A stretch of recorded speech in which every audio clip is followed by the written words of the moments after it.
Budget تو کل پیش ہوگا، لیکن پاکستان میں نئی حکومت کے لیے اگلے مالی سال کا بجٹ بنانا یقیناً ایک بڑی آزمائش ہے۔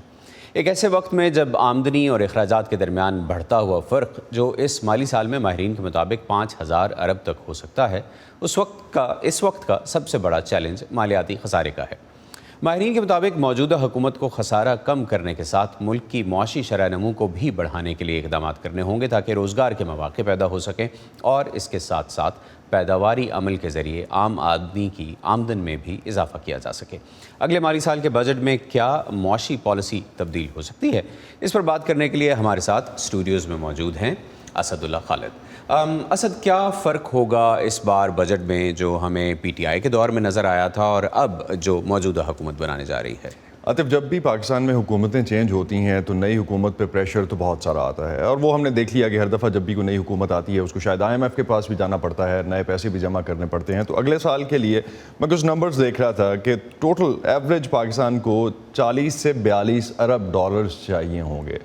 خزانے میں اگر ہم دیکھیں تو 9 سے 10 ارب ڈالر ہیں، تو تقریباً اتنا ڈفرینس جو ہے اس میں اگر میں بریک اپ اس کا دیکھوں تو 21 ارب ڈالر تو صرف قرض کی واپسی کے لیے چاہیے ہوگا۔ تو اگلے بجٹ میں آپ کو یہ بھی دیکھنا ہے جو موجودہ گورنمنٹ ہے کہ اس نے وہ 20 سے 21 بلین ڈالر جو ہے وہ کیسے جنریٹ کرنا ہے۔ اس کے علاوہ 12 ارب ڈالر کا بجٹ خسارہ ہے، اس کو بھی آپ نے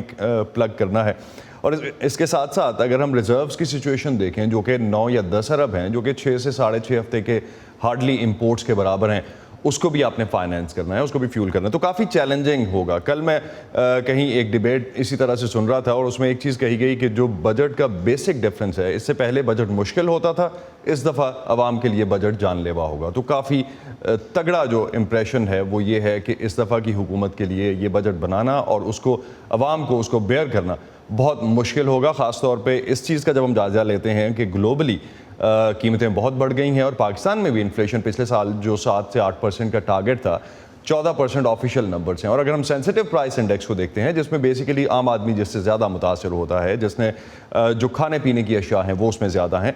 وہ ہمیں 25 سے 30% کے بریکٹ میں پہلے ہی نظر آ رہا ہے۔ رورل ایریاز میں نارملی انفلیشن کم ہوتی تھی، مہنگائی کم ہوتی تھی، اس دفعہ انورس ہوا ہے۔ شہری علاقوں میں مہنگائی 1-2 پوائنٹس کم ہے، رورل ایریاز میں اس سے بھی زیادہ ہے۔ تو جس طرح اس دفعہ بھی علی سے آپ کی تھوڑی دیر پہلے بات ہو رہی تھی، علی کہہ رہے تھے کہ اکنامک سروے کے جو نمبرز آئے ہیں اس کے مطابق گورنمنٹ کے جو اعداد و شمار ہیں، گندم اس میں پوری نہیں ہوئی، تو اگر گندم بھی امپورٹ کرنی پڑتی ہے جو کہ آلریڈی تقریباً 3 جیسے ابھی امپورٹس کا ذکر بھی کیا علی نے کہ 60% امپورٹس ہیں، 40% ایکسپورٹس ہیں، اس کو بھی بیلنس کرنے کی کوشش کی جا رہی ہے۔ نئی حکومت نے آتے ہی لگژری ایکسپورٹس پر پابندی بھی لگائی۔ اچھا، حکومت تو نئی آ گئی، سیاسی استحکام جس کی بہت بات ہو رہی تھی وہ بھی شاید نئی حکومت کے آنے سے بنتا نظر آتا ہے، تو کیا اب یہ حکومت کچھ بہتر معاشی فیصلے کر سکتی ہے؟ آپ کو کیا لگتا ہے؟ مبصرین اس بارے میں کیا کہتے ہیں؟ دیکھیں عاطف، ایک تو جو چارٹر آف اکانومی ابھی ہم نے دیکھا 2 دن پہلے ہی شہباز شریف صاحب کی جانب سے کہا گیا کہ چارٹر آف اکانومی، میری کل شوکت ترین صاحب سے بات ہو رئی تھی جب ان کو انٹرویو کر رہا تھا، تو انہوں نے کہا کہ ہم چارٹر آف اکانومی میں حکومت کے ساتھ ہیں،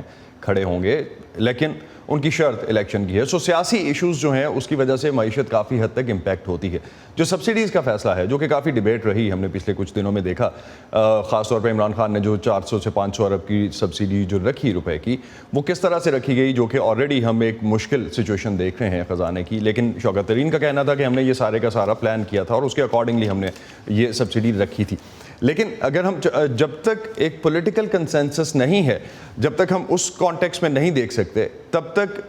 ساری جماعتیں ایک فرنٹ پہ نہیں آتی ہیں۔ اور ایک جو جس طرح انڈیا کی ایگزامپل ہے کہ انڈیا میں منموہن سنگھ نے جو چارٹر آف اکانومی بنایا بیک ان 90s اور جو اس حوالے سے کام ہوا وہ پراپرلی امپلیمنٹ ہوا، اس میں اسٹیک ہولڈرز انوالو نہیں تھے جن کے انٹرسٹ جو ہیں وہ اس میں سیف گارڈ ہو رہے تھے، تو اس وجہ سے شاید وہ امپلیمنٹ بھی ہو سکا۔ شاید یہ ایک بہتر ایگزامپل ہو سکتی ہے پاکستان کے لیے۔ Right, thank you very much Asad, آپ نے آ کے ایکسپلین کیا ہمارے دیکھنے والوں کے لیے کہ اگلا بجٹ کیا لے کر آنے والا ہے۔ Thank you.